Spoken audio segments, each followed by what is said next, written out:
guys! Welcome sa aking video. This is Tita Mayang. Today it's a Good Friday or Biyernes Santo. So, tingnan nyo guys, andito pa rin tayo sa Negros Oriental. Ayan, yung pamangkin ko. Hi kuya! So, yan.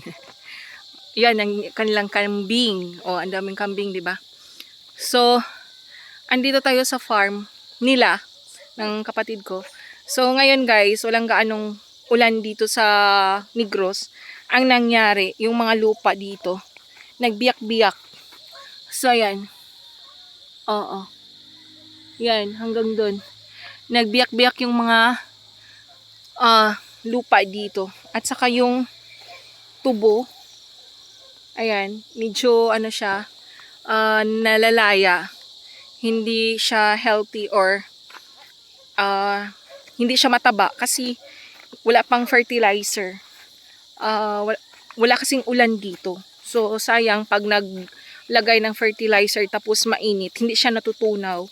So, wala pa ring epekto dito sa, sa mga tanim. So, dito, ayan, tingnan nyo guys. Yan. Wala pa ring, wala pa ring abono or fertilizer. So, di ba? Kawawa ang mga nakatira dito sa probinsya. Kawawa kami. O, di ba? Kasi paano namin makuha yung profit pag ganitong nangyayari.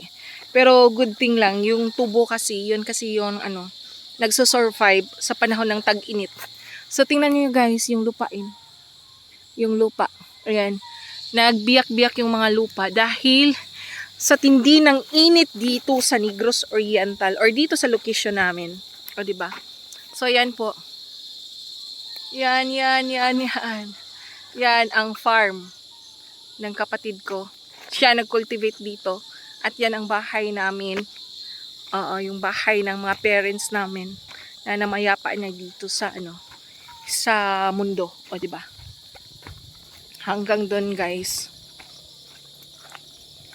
So, ayan, yan lang po ang ating update. This is Tita Mayang signing off. Bye everybody. Bye. See you around. God bless.